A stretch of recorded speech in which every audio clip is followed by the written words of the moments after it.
प्रयागराज में महंत नरेंद्र गिरी हत्या या आत्महत्या, सिर्फ एक सवाल जो देश विदेश के हर उस नागरिक के मन मस्तिष्क में कौंध रहा है जो महंत नरेंद्र गिरी को जानता था। गंगा यमुना सरस्वती के संगम प्रयागराज में अध्यात्म, समाज और राजनीति का संगम कराने वाले बंधवा के लेटे बड़े हनुमान मंदिर के महंत अखिल भारतीय अखाड़ा परिषद के राष्ट्रीय अध्यक्ष नरेंद्र गिरी महाराज का अचानक यूं ही चले जाना अपने आप में एक बड़ा सवाल खड़ा कर रहा है। वर्तमान परिस्थितियों को देखें तो किसी न किसी बड़े रहस्यमयी षड्यंत्र की ओर भी इशारा हो रहा है। वर्चस्व, मान, सम्मान, अपमान, ऐसे बहुत से पहलू हैं जिस पर टीका टिप्पणी उचित नहीं। समाज के हर तबके के लोगों का उनसे जुड़ाव था। गरीब सब्जी विक्रेता से लेकर अमीर व्यवसायी तक सबकी समान श्रद्धा बनी हुई थी। महाराज नरेंद्र गिरी सभी को अपना आशीर्वाद सहयोग देते थे। आध्यात्मिक दुनिया के साथ ही राजनीतिक गलियारे में भी इनका परचम हमेशा बुलंदी के साथ लहराता रहा।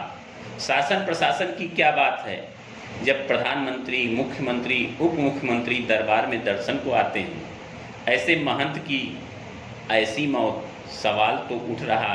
निष्पक्ष जांच हो, हाई कोर्ट के सिटिंग जज की कमेटी से जांच हो, सीबीआई की जांच हो, सुसाइड नोट्स की फॉरेंसिक जांच हो।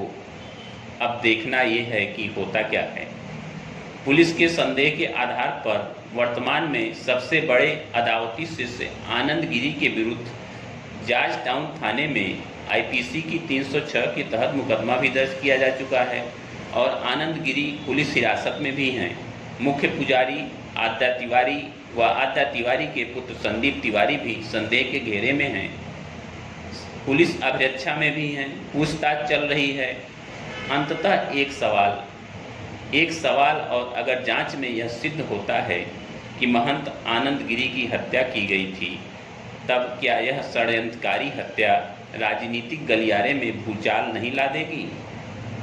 एक बहुत बड़ा मुद्दा भी बन सकता है। हिरासत से पहले आनंद गिरी ने एक वीडियो वायरल किया।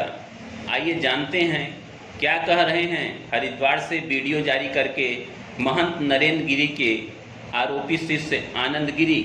के बड़े बड़े नेता, राजनेता उनके संपर्क में थे। उन्होंने कभी उनके सामने मनसा जाहिर नहीं की। एक अधने से व्यक्ति और कर्मचारी का नाम लेकर के मर गए, कैसे संभव हो सकता है? 3 दिन पहले वो डिप्टी सीएम से मिलते हैं। अगर उनके मन में कोई संदेह ऐसा होता तो वो सरकार से शिकायत करके मुझे जेल भिजवा सकते थे, मेरे खिलाफ कार्रवाई कर सकते थे। ये सीधा प्रकरण हत्या का है। मेरे गुरुजी को मारा गया है, उनको प्रताड़ित किया गया था, उनको कहीं न कहीं से बड़े दबाव के साथ उनके साथ षड्यंत्र हुआ है और उसी षड्यंत्र में बची हुई मठ की संपदा को खुर्द-बुर्द करने के लिए और जो काले नकाबपोश लोग जिन्होंने इस मठ की संपदा को खुर्द-बुर्द करके अपनी तिजोरियां भरी है, वो लोग बच जाए, इसलिए उन्होंने मेरा नाम इसमें डाल दिया ताकि, क्योंकि मैं ही एक व्यक्ति हूं जो पूरी हिस्ट्री को जानता हूं।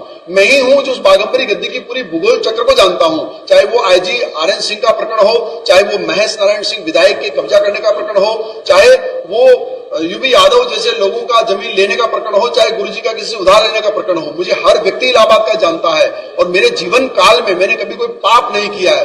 ब्राह्मण कुल में जन्म लेने के बाद में मैंने निष्पक्ष धर्म की सेवा की, हनुमान जी की सेवा की है और मुझे परमात्मा पर और हमारे योगी सरकार पर पूरा विश्वास है। मैं आप सबके माध्यम से हाथ जोड़ के प्रदेश सरकार से निवेदन करता हूं, निष्पक्ष जांच हो और दूध का दूध, पानी का पानी हो। मैं हर प्रकार की जांच में सहयोग देने को तैयार हूं। जिस भी प्रकार की जांच में सहयोग पुलिस प्रशासन चाहती है, मैं हर प्रकार का सहयोग करने को तैयार हूं, लेकिन इसमें जांच होनी चाहिए। मेरे गुरुजी ने आत्महत्या नहीं की, उनको मारा गया है, उनकी हत्या हुई है। वो मर नहीं सकते, वो आत्महत्या नहीं कर सकते।